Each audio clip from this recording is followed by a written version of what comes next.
The foundry in Warden's Vale was located at the end of a 7-kilometer ride to the southern side of the Citadel district. It was fashioned out of stone in the blocky theme shared by most of the buildings in Ludmilla's domain. Much like everything else, what it lacked in aesthetic sophistication, it made up for in sheer scale. Like the Faculty of Alchemy, it looked like it was constructed out of a series of conjoined warehouses occupying a block of land the size of a town. I can see a case for the size of most things in your territory, Frian said, but isn't this a bit too ambitious? Most of the blacksmiths had returned to their respective villages with their apprentices, leaving them with Smith Kovalev. He had a dozen apprentices of his own, which was an insane number for a single master. Even so, a blacksmith and a dozen apprentices didn't need such a huge facility. Most of it is being used for storage, Ludmilla said. It's still a lot of storage. I don't disagree, but it's shocking how quickly inventories collect. I hesitate to ask exactly what it is that you've collected. Bog iron collected from the old marsh, material samples gathered from around my territory, salvage from one war or the other. One of the advantages of the way that we build things is that it's supremely flexible. A warehouse can be converted into a workshop, classroom, apartment, or any other number of things. Our construction teams only keep getting better and better at it. They entered a workshop with stations for each of the apprentices.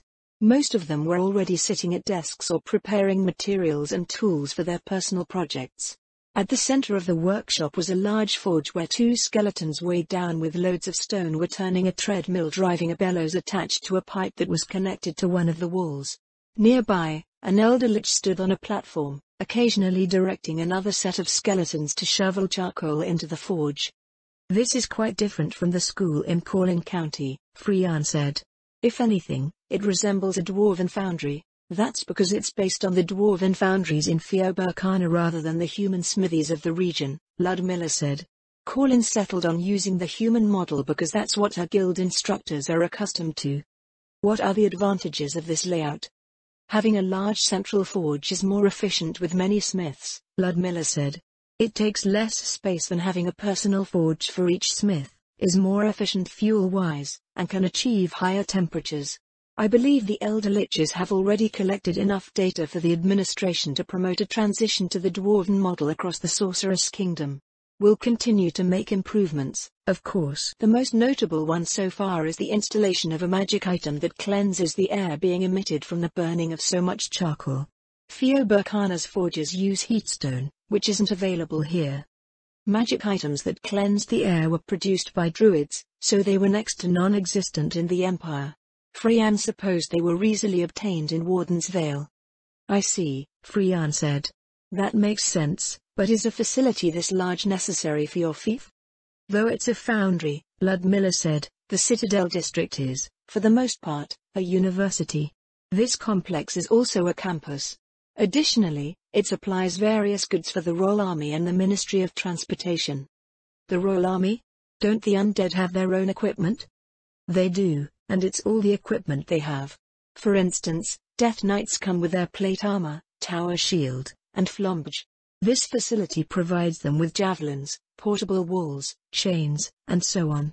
The Royal Army's activities thus far have identified all sorts of ways that their operational flexibility can be improved. Is there any point in making the things flexible? A single Death Knight is already a calamity. How large will this faculty become? For now, a few hundred apprentices. We have a demi-human population to educate, as well. Ideally, we'll eventually have students from all over the Sorceress Kingdom. This applies to every faculty here, of course. While it seemed like an overambitious goal at face value, Frian decided that it wasn't so far-fetched after some thought. If the Sorceress Kingdom controlled a territory that spanned from the Abelian Hills to the coast north of the Azalizia Mountains, they likely had millions of tribal demi-humans under their rule.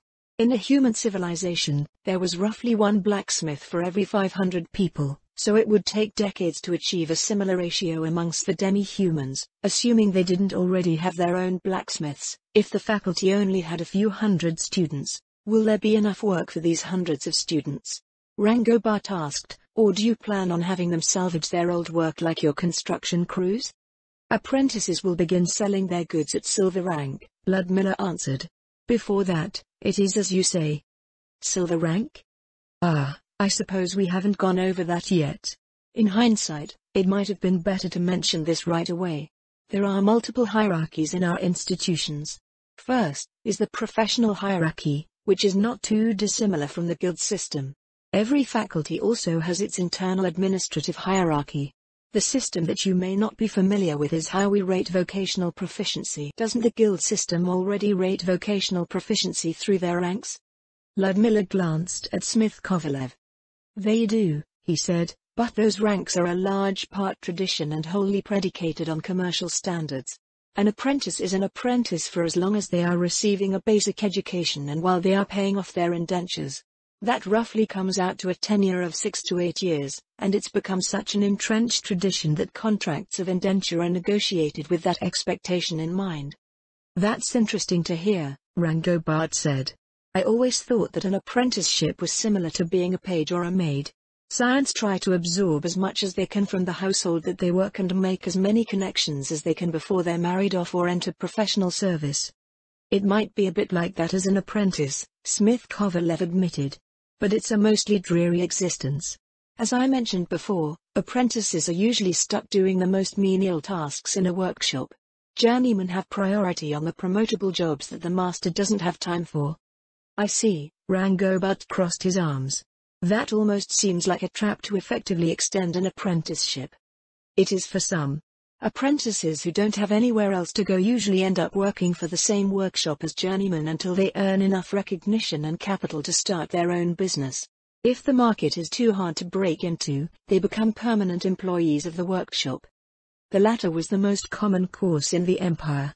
High levels of development also tended to mean industrial saturation, so the only way that a journeyman could open their own smithy was to wait for openings on the frontier.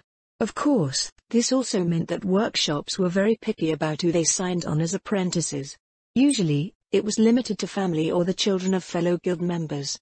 Since you're using metals to rank proficiency, Rangobart said, does this mean it borrows from the adventurer ranking system in some fashion? It uses the same progression, Smith Kovalev replied. Copper rank is awarded once our smiths demonstrate the knowledge and proficiency to do basic work, making nails, for instance, and they challenge examinations to advance.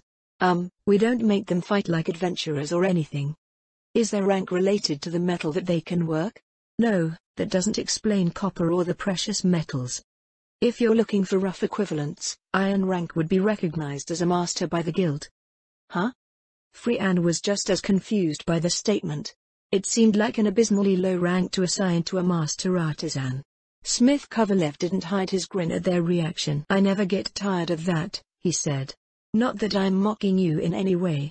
All of the smiths who came in after the system was implemented reacted the same way. The fact of the matter is that a master smith by the definition of the local guilds wouldn't be considered a master elsewhere. The dwarves, for instance, wouldn't even consider a newly recognized master smith in Erantle to be worthy of journeyman. Master to the human countries around here means that the smith is capable of producing masterwork items, that is, items meeting the commercial standards of the guild, and the guild's main customer base is made up of the mundane industries of the region. If you can make a plough that the local farmers can't complain about, you're a master. Then where do grandmasters stand relative to masters? Rangobart asked. By the standards of the empire, I mean. Grandmaster is much like the adamantite of the guild system, Ludmilla said. Or perhaps the realm of heroes. They are recognized as standing at the pinnacle of their craft, but the guild has few ways to differentiate those that it recognizes as grandmasters. That's a decent way to put it, Smith Kovalev said. Once a blacksmith in the Empire or Riestais proves themselves capable of working with mithril, they are irrefutably a grandmaster, but recognition as a grandmaster usually happens a bit before that. It requires even more skill to work with orichalcum and adamantite, but every metal worker in that realm is a grandmaster. How many grandmaster smiths does the Empire even have? It was a question that the imperial administration couldn't answer with much confidence. The guilds claimed to hold their members to stringent standards, but, as it was an organization governed by its members, internal politics seeped into everything. Much to their displeasure, the institutions of the empire, the imperial army, in particular, would occasionally discover that an officially recognized grandmaster wasn't as skilled as claimed. The gap in product quality wasn't so wide as to accuse the guilds of having falsified credentials, but comparing the huge orders that the army tended to make showed clear differences between one grandmaster and another. At best, the Imperial Army had a list of about 8 grandmasters who could reliably produce goods of sufficient quality for their finest soldiers. If they needed someone who could work with adamantite, they had to look outside of the country. So you've opted to adopt a system that isn't so variable? Rangobart asked. Pretty much, Smith Kovalev nodded. I know most of the metal workers in the region have no issues with how they're recognized, but, after traveling all over the place, I feel that it doesn't do anyone any favors. People around here aim to become masters, never realizing how meager it is in the eyes of the world beyond. Out of curiosity, how do you rank in this standard of vocational proficiency?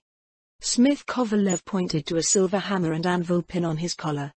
Silver is considered a highly experienced master or maybe even a grandmaster by the standards of the local guilds. I would rank as a journeyman by the standards of the dwarves. Considering how much of my life has been spent traveling, I think I'm in a pretty good spot. Frianne let out an internal sigh of relief at his response. Warden's Vale already had enough ridiculous things going on. She wouldn't know what to think if a genius smith existed in a fief that didn't even have a metalworking industry until recently. Mr. Kovalev, a voice piped up from nearby, can you check this? Rangobart looked over his shoulder and stepped aside to let an adolescent boy through. He placed a vaguely familiar contraption on Smith Kovalev's desk. Frianne eyed the silver pin on the apprentice's collar. Does that mean this boy has the same vocational skill as a highly experienced master smith? They watched as the older smith examined the boy's work. Frianne finally realized what he was holding. Isn't that part of a distillation apparatus? She asked. Yeah, Smith Kovalev responded absently, it's the coil for an alchemical still. The alchemists somehow blew one up yesterday. I thought the apprentices worked in the mornings, Frianne said. Is it an emergency order? Nah, it's the replacement for the still that they replaced the blown-up still with. Thomas here is a toolsmith, so this is the type of thing he likes working on. Without warning, Smith Kovalev dropped the coil. It bounced twice like some sort of giant spring before rolling twice over the stone floor. Oh, you made it bouncy. Yup. Thomas said, the coil on the other still got flattened in the explosion, so I thought that making this one spring you would save one from the next explosion. They expect the next one to explode. The idea's worth exploring, Smith Kovalev said. What about the boiler part? You figure out how to make it non-explodable? It isn't supposed to explode in the first place, Thomas grumbled. It's a still. Whatever the alchemists stuck inside turned into something explosive. All I can do is make sure that there aren't any leaks and that the cap will pop off before the boiler ruptures. I reinforced the boiler for good measure. Is that all you can do with the equipment? What about adding some sort of safety feature? Thomas picked the coil up off of the ground. Feature, maybe? I'll think of something for the next one. What are our copper stores looking like after making this thing? I think we have enough for about 3 more of these, but I can melt down the broken stuff I've been studying. With that, the boy left with his coil of copper tubing. Smith Kovalev took a booklet out of his desk and started writing something. He was wearing a silver pin, Frianne said. Does that mean he's as vocationally skilled as you are? There are nuances, the blacksmith replied. Every rank has a range of skill that it covers, much like with adventurers. Additionally, as I mentioned, Thomas is a toolsmith. I'm a blacksmith. But blacksmiths are capable of crafting tools as well. We can, Smith Kovalev nodded. But toolsmiths are specialists. Blacksmiths are generalists. I'm sure you know of at least a few artisans who make certain goods. Someone renowned for making swords, for example. I am aware of such individuals, Frianne said, but they're still blacksmiths. A man who is famous for forging fine swords can still make a pair of pliers or a pitchfork. Choosing to exclusively forge swords was simply a preference. Or a conceit, according to some. She had visited so-called specialists on several occasions with her family, and the absurdly pretentious behavior of the high-profile artisans and their staff convinced her of the latter. Yes, they can, the blacksmith agreed. But specialists are better at the things that they specialize in. We may both be silver-rank smiths, but Thomas will make better tools than I can. By the same token, I can make anything else better than he can. But that's because Thomas is dedicating his time and talents to tool making, Frian said. He will naturally be better at making tools and his proficiency in everything else will suffer as a result. Indeed. Frian couldn't help but frown at Smith Kovalev's response. He seemed to be attributing something special to what was otherwise common sense. Had he picked up some weird knowledge from somewhere during his travels? Beside her, Ludmilla showed no particular reaction to their conversation. It was expected for a noble to rely on the experience and know-how of experts, but after seeing Master Linez and now Smith Kovalev, she was getting the feeling that Ludmilla had surrounded herself with some questionable characters. It was hardly unheard of for one noble or another to latch onto a compelling, yet ultimately delusional idea. How many different specialists do you have here? Frian asked. Half of my apprentices are blacksmiths, Smith Kovalev answered. 2 are weaponsmiths, 2 are armorsmiths, Thomas is our one toolsmith, and we have a jeweler. Jewelers are smiths? That's why we have goldsmiths and such. Yeah? I suppose that is the case, Frian admitted. So, even with the option to specialize, half of your apprentices choose to become generalists. Half of my apprentices, yes. In the company overall, roughly 4/5 are studying to become blacksmiths. Why is that? Dimitrov asked. Wouldn't most people go for the highest profile job? The blacksmith's dark mustache twitched as he smirked for a split second. I hope you'll forgive me for saying so, he said, but that's a question only the wealthy or at least city dwellers would ask. I suppose that's also why the harbor has a higher ratio of those high-profile jobs. It's effectively the city here. The fact that someone is a weaponsmith, armorsmith, or jeweler is useless to most people. That's why you pretty much don't see any in towns or large villages. What about those legends where the legendary heroes have to go on a dangerous journey to find a legendary smith in the middle of nowhere to make them a legendary sword? Smith Kovalev snorted. That's a lie, obviously. The legendary smith still needs to eat, so they'll be living close to their client base.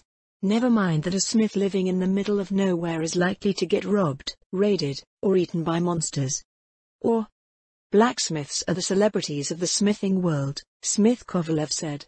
Most of our apprentices chose to be blacksmiths because the demand for their skills is universal and they're what most people know. I have a question related to that point, Frian said. Sure, let's hear it. An apprentice started hammering away at a piece of orange hot metal nearby. Frian shifted closer and raised her voice. You've expressed your conviction over this new ranking system being superior to the regional measures of the guilds, but does it have any tangible value beyond being something that only those within the profession might recognize? As you've mentioned, guild standards are connected to commercial realities and very few places can support specialists. What merit is there to raising silver rank smiths when the vast majority of their work will be what you consider iron rank? So you're saying that our students should aspire to mediocrity? Smith Kovalev asked, that they exist for the convenience of everyone else? That wasn't what I meant, Frian answered. It's just that, from the perspective of an administrator, it feels like a waste of resources for a vocational institution to train to levels of proficiency that a mere fraction of a % of the population only occasionally makes use of. That's exactly how the guilds operate. Smith Kovalev placed his hands on his desk. Everything revolves around being competitive from an economic standpoint. Efficient, business-wise. It's the mindset of a person who lives in a box. Of course, there are times when one might be driven into that box, but that's no reason to stay inside it once one has the leeway to step out and look around. The world is a big place and only a fool would think they know everything that there is to know. Just like the magic schools or the military academy, we're also a part of this university. Our faculty explores the world of metalworking not just as a matter of professional pride, but also for the future benefit of our people. Then what are your goals for the faculty? Is there some plan with set objectives and time frames? What new technology, feat of engineering, or advancement in material science do you aim to achieve? The blacksmith straightened and sent a questioning look at Ludmilla. Not that I disapprove of your line of questioning, Ludmilla said, but is there some reason why you choose to be so confrontational about it? I noticed the same thing with Master Linez. A workplace habit, I suppose, Frian sighed. I've spent the last few months auditing every department in the Ministry of Magic. Everyone defends their work as essential, revolutionary, or some other important sounding term. The fact of the matter, however, is that the ministry has a set budget that I must justify to the court council, and I don't have anywhere remotely near the clout of the former head, and here I thought you would have the chance to relax in Warden's Vale. Freyan offered Ludmilla a tired smile. I'm afraid my work follows me everywhere. Surely, you must experience something similar as the head of your house? Similar, perhaps, but I doubt that my burdens are anywhere near as heavy as yours. At least they don't feel so burdensome. Kovalev, would you be so kind as to share some of your findings? Of course, my lady, Smith Kovalev said, then paused. Since the focus of our efforts has been to lay the foundations for vocational education, the findings that we have come in the form of our apprentices. Thomas is one such example. The equivalent of a silver rank in our system is nearly unheard of in the guild system. How old is he? Freyan asked. 13, Smith Kovalev answered. He started apprenticing with me not long after I arrived in Warden's Vale a bit over a year ago. How do you determine that he qualifies for his rank? If you didn't know, all artisans have the ability to appraise products of their respective crafts. We've also anonymously submitted his work to the Erantal Blacksmith Guild for an external assessment. Certified masterwork goods started coming out of Thomas' work around midwinter. Impossible. A child becoming a master artisan in less than a year? Children learned quickly, but not that quickly. It sounds like you have a true prodigy on your hands, Freyan said. How far have your other apprentices advanced? Smith Kovalev peered at Freyan for a long moment before issuing a bellow that made her jump. Faber. A minute later, the little girl from the crab-claw dueling table appeared. She stared up at them with her big, brown eyes. Am I in trouble? She asked. No, not at all, Smith Kovalev answered. I just wanted to introduce you to our guests. This is Quirina Faber. She's the top weaponsmith in Warden's Vale. Hi, Quirina said. Freyan stared down at the girl. She couldn't have been more than 8? 9? How old are you, Quirina? Freyan asked. 7, the girl answered. 7? Freyan looked across the desk at Smith Kovalev. I don't see a pin on her. It's in her hair, the blacksmith told her. Freyan's gaze went back to the girl, fixing onto a golden hairpin glistening in the magical light. I thought it was a hairpin, Freyan said. It is, Smith Kovalev said. It's also her rank pin. Upon closer inspection, the hairpin was fashioned in the form of a golden stiletto. These people are really more importantly. How is this possible?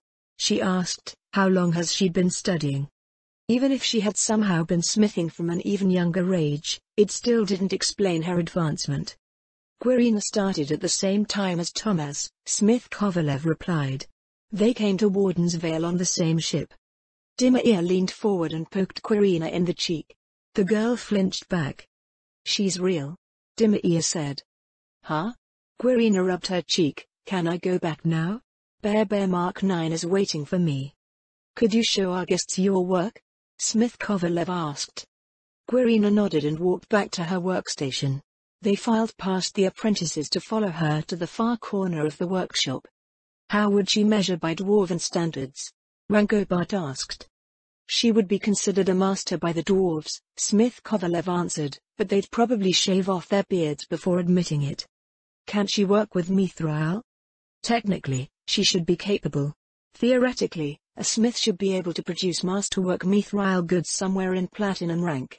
We're still trying to secure a supply of mithril, though. As fast as we may advance here, some things are still as slow as ever. When they arrived at Quirina's anvil, they found a single long blade laid over it. To the side was a weapon rack bearing a line of long swords with curious-looking pommels. They are so cute, Dimir exclaimed. Quirina giggled in response.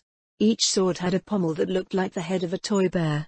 Freyan stared at the masterwork blades in silent resignation. The court council was definitely going to think she had gone insane. When Freyan emerged from her lodgings the next morning, there was a fluffy thing outside. It's a fluffy thing. She stared at the fluffy thing that stood before her in all of its fluffiness. The fluffy thing stared back at her. It was so fluffy. Seeing animals in rural territories was to be expected. Warden's Vale was on the frontier, so did that mean it was a wild animal? She hadn't seen any wandering around the villages or the harbor before. Its thick coat of white wool made her think it was some sort of sheep at first, but after she recovered slightly from its fluffiness, she saw that it clearly wasn't. It had 3 eyes on its black, sheep-like head, and the eye on its forehead had a round pupil rather than a rectangular one. It had 4 legs, but its forelegs ended in 3-fingered hands rather than cloven hooves. "What are you, I wonder?" she murmured to herself. To her delight, the fluffy thing walked up to her feet. It issued the most adorable bleat. Frianne knelt and tentatively held out her hand, and it sniffed at it for a moment before giving her fingers a lick. "It doesn't have sharp teeth, so it's not dangerous." A gasp sounded from nearby. "It's a fluffy!" Dimmer squealed in excitement. Frianne snatched the fluffy up into her arms before Dimmer could. It had come to her, so it was her fluffy. Frianne's junior hovered before her with an envious look, making crooning noises while patting the fluffy's fluffy coat. "What is it?" Dimmer asked. "I don't know," Frianne answered. "It's fluffy." "Have you been out for long?" "No," Dimmer replied. "I wanted to, but I saw something scary and stayed inside instead." Frianne looked around the misty square, hugging the fluffy to herself. "Something scary?" "A tree. A tree came out of the fog and stole my garbage." "You're not making any sense." "I know. But I saw what I saw. A tree walked up to my place and took the garbage crate. I didn't know trees did that." She was fairly confident that they didn't. The morning fog was thick in Warden's Vale, so Dimmer had likely confused a custodian or something for a walking tree in the gloom. Warden's Vale is so well guarded that I doubt it's anything dangerous. "Are we ready for breakfast?" "I don't know. I think I had too much crab ice cream after we got back last night." "No one asked you to eat 5 bowls. Let's go, I want something sour." "Do you think they have pickles?" It turned out that the restaurant had all sorts of pickled vegetables. The fluffy quietly sat on the chair beside hers while she had her fill. Since it was so docile, there was a good chance it was someone's pet. Once they were done with breakfast, Frianne picked up the fluffy again. They crossed the village square to meet with Ludmilla and Rangobard for the day's activities. "Are you excited to visit Nemel?" Frianne asked. "Yup." Dimmer answered. "I still can't imagine what she's doing out there. She grew up in the city just like us." Frianne couldn't, either. Warden's Vale was far more developed than she had thought before visiting. The farming villages were some of the most developed rural settlements that she had ever seen. Nemel had just arrived near the beginning of spring, however, so all Frianne could think of was camping during the promotional exam. "She hasn't told you anything about her work here?" Frianne asked. Not really. She just made vague statements whenever I asked. I bet she's too embarrassed to say anything specific." "That's understandable," Frianne nodded. Grand Barony is in the Imperial Heartland, after all. Life in her new home is probably nothing that people like us have experienced before. Ludmilla emerged from her manor shortly after they arrived, followed by Rangobard and Miss Lutzi. She idly wondered what they had been up to. "Were you hiding from the village women?" Dimmer peered at Rangobard suspiciously. Rangobard didn't answer. Dimmer was probably right. "It's just the mages that come after him," Ludmilla said. "He's around the right age for women to start taking an interest." "They are not going to leave him alone until they get his babies," Dimmer said. "He's going to get a big head from being here." She wondered how the court council would react if Rangobard left 30 or so bastards in the Sorcerer's Kingdom. It was highly doubtful that their suzerain would press any sketchy claims, but the mere thought of the possibility was a worry they could do without. "Is that necromancer still contacting you through message?" Frianne asked. "Yes," Rangobard put on a hunted look. "Miss Linez started doing it, too. I admit that they're both attractive in their own way, but I've never seen women act so brazenly before. It was quite something to see them get a rise out of Countess Waldenstein, though. No one in the academy would have dared cross her." "They are both former shop owners," Ludmilla told them. "Master Linez, in particular, was quite stubborn in her refusal to join." "How did you end up convincing her to join you?" "Her workshop in Erantel just happened to explode. It's an outlet for the companies here now." "You're a bad woman," Dimmer said. "What's that supposed to mean?" "Nothing." Dimmer prudently abandoned her statement. She was aiming for a consulate in Erantel, after all. It was for the best that it also just didn't happen to explode. They made their way to the wagon lot and boarded a passenger carriage that brought them south through the Citadel district. Frian eyed the foundry as they slowed to make a turn out of the harbor. "I still don't think I can believe what happened in there," she said. "Why not?" Ludmilla asked. "Because it defies all common sense." Frian answered as she stroked the fluffy thing's fluffy coat. "That little girl forged a masterwork dagger in less than 30 minutes. Not just the blade, the whole thing. She had ordered a dagger just to see what would happen, and the girl made it in front of her face. The weapon, complete with its meow meow pommel, would be included in her report to the court council, but everyone would probably think that she was mocking them. It's just that difficult to have outsiders believe what's going on in the Sorceress Kingdom, I suppose," Ludmilla said. "Purportedly, the people of Riastai still believe that our citizens are impaled on stakes every day or hunted by packs of ghouls roaming the countryside. The temples in the Empire still say things like that," Frian said. "Do the people believe what they say?" "I'm sure the more fervent followers do. For the most part, however, the citizens don't care either way because it doesn't immediately concern them." "That's a rather troubling way to look at the world," Ludmilla said. "It's just the way that people are, isn't it? The Sorceress Kingdom may as well be a world away to most villagers. Even if they wanted to do something about what the temples told them, they have neither the time nor the resources to do so. And it's a good thing they're like that," Rangobart said. "Can you imagine what would happen if it wasn't the case? Half of the Empire would be whipped up into a frenzied mob to attack the Sorcerer's Kingdom. Most of them wouldn't make it 100 kilometers before running out of supplies and pillaging the Empire instead." Ludmilla frowned at Rangobart's words. "I'm sure that there's a better way to direct resources and political will," she said. "Not in the Empire," Rangobart told her. "The Imperial administration's generations-long effort at maintaining a secular state and paring away the influence of the temples means that we don't have a single holy order in the Empire. The closest group resembling a faith militant to the clerics in the Imperial Army. Speaking of which, what's going on with that here? I noticed that the temples seem to be growing in the Sorceress Kingdom. There are even paladins and squires running around. The paladins are from the theocracy. A request for temple staff was put out through the Erantal Cathedral and 36 paladins came in response. It clearly wasn't enough, so they started raising squires." "That's curious. What holy order are they from?" "They are not from any particular holy order. If I understand things correctly, they were dispatched according to their adaptability and experience abroad. Since they've established themselves here, however, there's been some talk about having a holy order for the Sorceress Kingdom." "Oh, I'm sure the temples in the Empire will simply love hearing about that," Dimir said. "Maybe I'll tell them myself to see how they react." "There isn't an official holy order yet," Ludmilla said. "So I wouldn't be so quick to make any claims." Their carriage's course along the Katza River eventually ended at a cargo lot past the canyon south of Warden's Vale.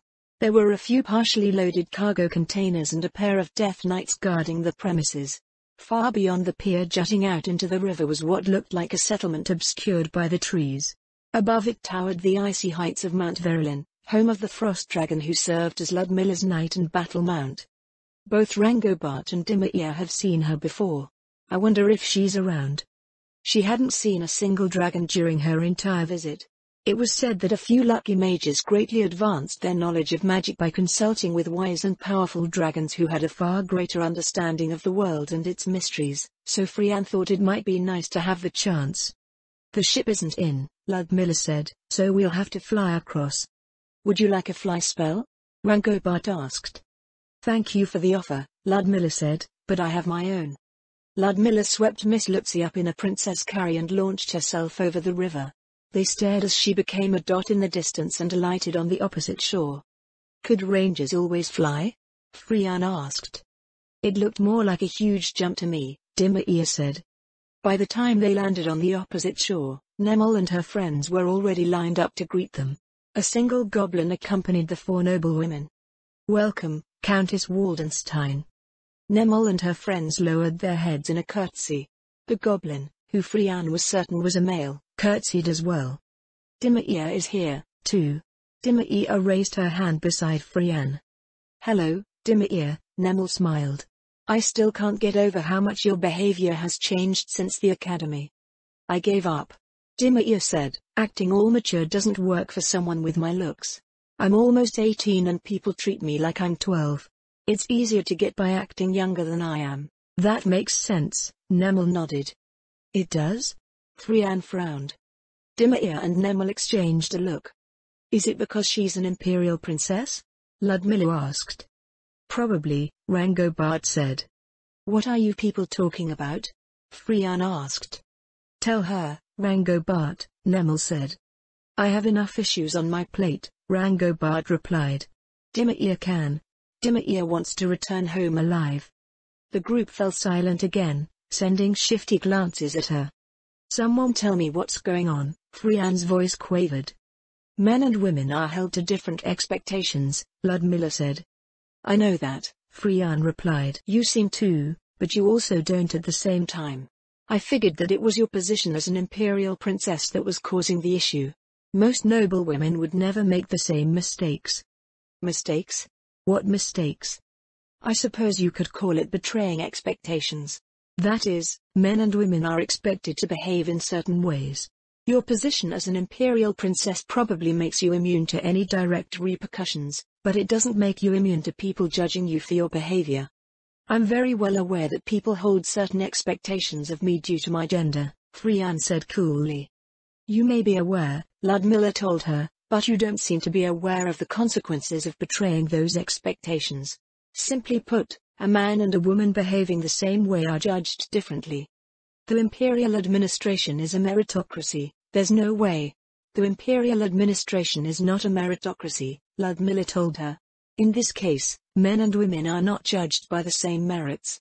For instance, the hard stance that you've taken as head court mage does you absolutely no favors as a woman. You are going to have to explain that one to me. Ludmilla sighed, her boots shifting slightly on the gravel of the riverbank. When a man takes a hardline stance, she said, they are perceived as a strong leader. Someone with the focus, determination, and will to achieve the group's goals.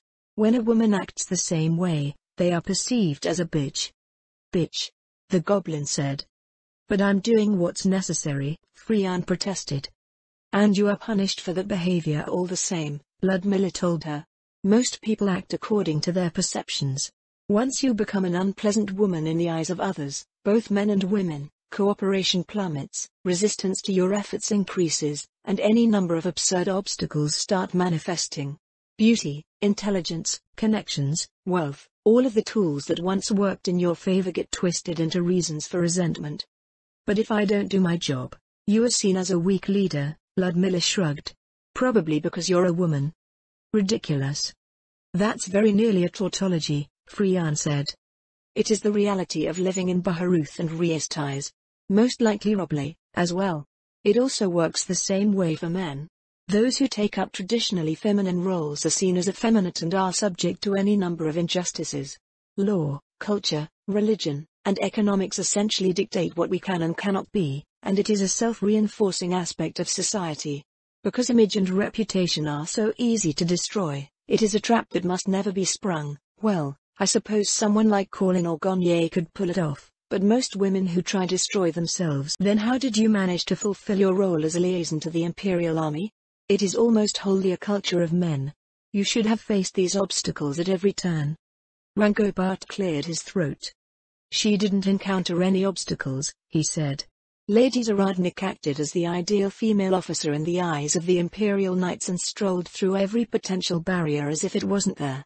More than that, she exploited every pre-established shortcut in our martial culture. It was quite instructive. And what is the ideal female mage in the eyes of the Empire? Probably a seductive, buxom sorceress with a slit in her robe so high that it enticed observers with glimpses of her string undergarments. Thrian was confident about her appearance, but that was something she would never be able to pull off. I'll give the matter some consideration, Thrian said. Actually, you're leading your settlement here, Nemel. How did you manage this social dynamic? To be honest, Nemel replied shyly, I did the same thing. Thrian cast a critical eye at her junior. Her bust was average and she couldn't tell if the woman was wearing string panties, but she certainly didn't have a precariously high slit in her dress. So you became the ideal female mage? No. I became the ideal hobgoblin. What? I mean hobhuman human lord. The female kind. That casts magic. That doesn't explain anything. She would have to puzzle things out. Maybe Nemel would provide some clues as she showed them around. I look forward to seeing what you've accomplished, Frian smiled. Wow, no pressure. Nemel turned and led them up the steps of a wooden boardwalk.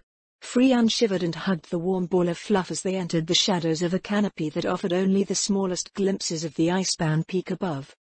Didn't you mention that most of your settlers from our winter are foresters? Rangobart asked. The vegetation is surprisingly dense here. I did, Nemel replied, but, well, look up. Frian struggled to make anything out in the darkness. Rangobart cast a spell. Dark vision. Oh, I see. How did this happen? You never see this on patrols.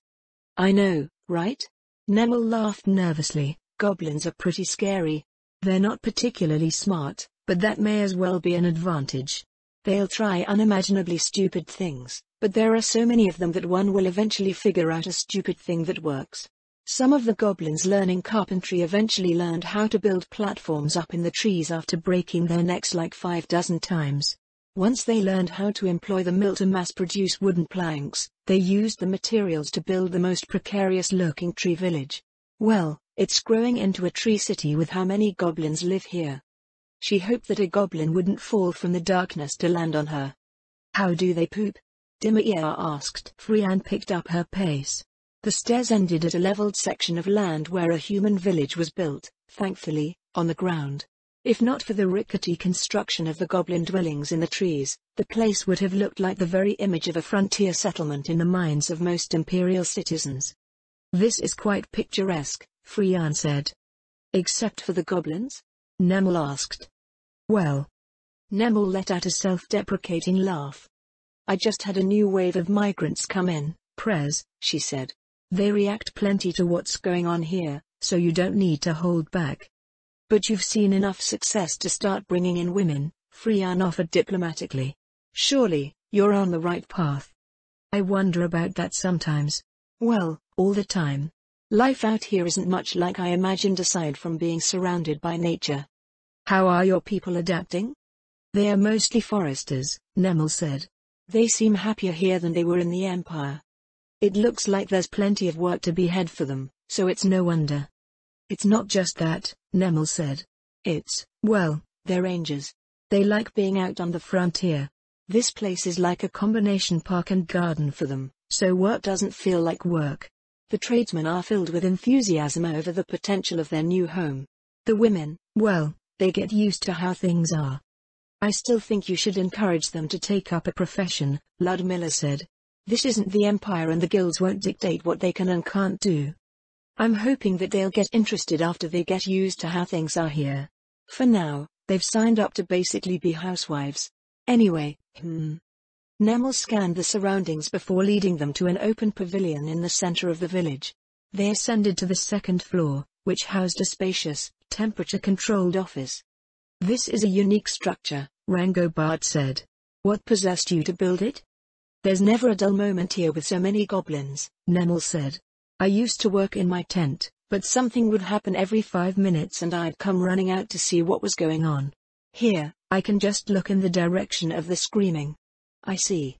They were led to a table on a balcony that still smelled of freshly cut pine. Ida served tea as they settled into their seats. Frian examined the curiously warped clay cup set in front of her. A goblin made them, Nemel said. They pick up skills before you know it. I'm amazed you've managed to integrate them so quickly, Frian said. Didn't you just move in this spring? I did, Nemel nodded. You are giving me too much credit, though. The goblins sort of self-integrate when they join. How does that work? It just does. I wasn't sure what was happening, at first, but I eventually realized that they wandered around for a few days before deciding where they could best help. Were goblins always that helpful? Haven't you heard the saying those who don't work, don't eat? Ludmilla said, on the frontier, those who don't work are meat. Frian furrowed her brow at Nemel, clutching the warm fluff nervously to her breast. You eat your goblins? No. Lady Zaradnik, please don't make unsettling suggestions like that. It wasn't a suggestion. For some reason, the image of Ludmilla roasting a goblin on a spit rose in Frian's mind. She shook her head free of the thought. Have they caused any problems? It depends on what you mean by problems, Nemel replied. I think the only major problem is the idea of taxes. They refuse to pay their taxes? It's more that they don't understand taxes. Which is weird, because they understand tribute. Maybe it's because they don't monetize things. If a goblin is hungry, they grab something to eat from the nearest cook fire. If a hunter needs arrows, then they take them. Whoever is making arrows makes more when they notice their stores of ammunition need refilling. Goblins don't keep track of stuff like we do. What matters is that there's enough, if you know what I mean. I believe you've mentioned something similar when we traveled from our winter, Rangobart said. The thing with the equipment. Yeah, like that. It's just weird. I don't know how everything doesn't just evolve into chaos. They don't know who does what or who takes what, but they're entirely unbothered by it. Frianne nodded in agreement. She could envision how the same lack of proper procedure and accounting would play out in the Empire. Corruption would run rampant and people would be pointing fingers every which way while making any number of claims about personal contribution or the lack thereof. Waldenstein has made similar comments on the way things are run in Warden's Vale, Ludmilla said. I don't recall offering any commentary of the sort. Frianne said.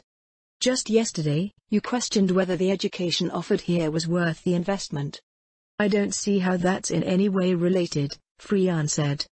The preservation of our culture here was stated as one of my main objectives, Ludmilla told her. These goblins are frontier folk, too, though most don't usually think of them in those terms. You don't understand what we're doing because our economies are structured differently from the one you've been raised in, and the Imperial Magic Academy instills the principles of the Imperial economy in its future administrators. Frontier territories are inherently unstable. Thus, we must build robust economies that can withstand that instability. Economies in developed territories assume that stability is a constant. Thus, businesses and administrations strive for what they consider efficiency. How do we maximize profit? How can we reduce administrative overhead? Can we make do with fewer employees? How little can we pay them? This sort of thinking leads to systemic fragility. With even a bit of stress, the system breaks. You can't do that on the frontier. If you offer just enough in the interests of efficiency, the entire settlement collapses due to a single raid. But the Sorcerer's Kingdom offers as close to a guarantee of safety as conceivably possible, Rangobart said. I don't see stability as a reason to adopt an inherently brittle system. I also don't think countries at peace are immune to instability. Consider the Empire in the years following Emperor Jerkniv's consolidation of power. He purged so many administrators that he had to stop because the Empire would cease to function if he got rid of any more. What would have happened if, say, Riestais hired a Jarnier to assassinate a few thousand more officials at that point? The administration would have collapsed, Frianne said. Do you know that you think of the most terrible things? A good tactician does exactly what their opponent doesn't want them to do. The Empire is extremely lucky that Riestais didn't seem to have any at the time. At any rate, I don't see why any aspect of society couldn't be subjected to the same sort of stress.